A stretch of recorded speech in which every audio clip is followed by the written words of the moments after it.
அந்த short film இருக்குல்ல நல்லா இருந்தது. அந்த குட்டி பையனை நீங்க எப்படி நடிக்க வச்சீங்கன்னு தெரியல. அந்த அப்பாவுடைய அந்த பையன் வந்து இதுவரை ஒரு பிரேம்ல கூட நடிச்சது கிடையாது.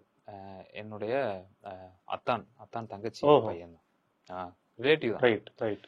அவன் சும்மா யதார்த்தமா இந்த ஸ்கிரிப்ட் எழுதிட்டு அப்புறம் பார்த்துட்டு சரி ஒரு 1 இயர் முடிவெட்ட வேணாம், ஒரு 6 months சொல்லிட்டு ஒரு நாளைக்கு ஷார்ட் எடுத்து பார்க்கலாம். எடுத்தா அவன் பயங்கர டேலண்டா இருக்கான். அந்த பையன் பேரு சூரிய பிரதாப்.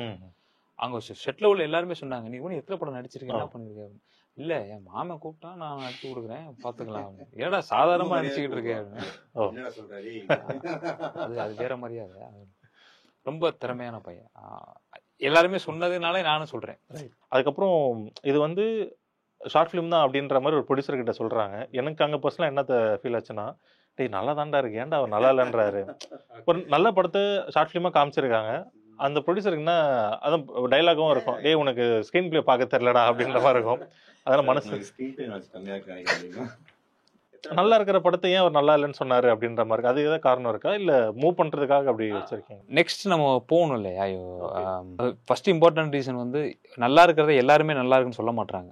அதுக்காக தான் நான் அதை ஓகே. ஸோ வேரியஸ் தாட் இருக்கும் மற்றவங்களுக்கு அப்படின்ற. வேரியஸ் தாட் வந்து அது எல்லாத்துலையும் இருக்கக்கூடாது. 99 பேர் ஏற்றுக்கிட்டதை ஒரு ஆள் ஏற்றுக்கலைங்கிறத என்னால் ஏற்றுக்க முடியல. அப்படி நீங்கள் அதில் என்ன ஏற்றுக்காமலே இருக்கீங்க, எப்படி அது? ஸோ நல்லா இல்லைங்கிறது வேற, பிடிக்கலங்கிறது வேறங்கிறத நான் அந்த படத்துல நிறைய ரெஜிஸ்டர் பண்ணிட்டே இருந்தீங்க, அது நல்லா இருந்தது. படம் பார்த்துட்டு வெளில வரவங்க வந்து எனக்கு கொஞ்சம் பிடிக்கலங்க அப்படின்னு சொன்னா அதை சரியா நான் பார்க்குறேன். நல்லா இல்லை அப்படின்னு சொன்னா அது நான் தப்பா பார்க்குறேன். இதுல நீங்க சொல்ல அந்த மெசேஜும் நல்லா இருந்துச்சு எங்களுக்கு.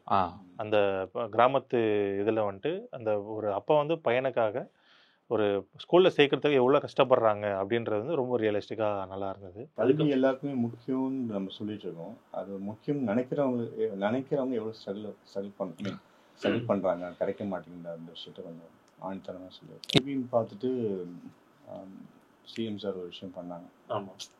அந்த மாதிரி இந்த படம் பார்த்தாங்கன்னா கவர்மெண்ட்ல அஃபீஷியல்ஸ் பொலிட்டிஷியன்ஸ் பார்த்தாங்கன்னா அவர் சொல்ற மாதிரி ஒரு ரெவல்யூஷன் வரதுக்கு வாய்ப்பு இருக்கு. It's based on a true story. So இது கவர்மெண்ட்டுக்கு ரீச் ஆச்சுன்னா நிறைய நல்ல விஷயங்கள் நடக்கும்ன்றது எங்களோட நம்பிக்கை. Hope it goes till to CM sir. கண்டிப்பாக.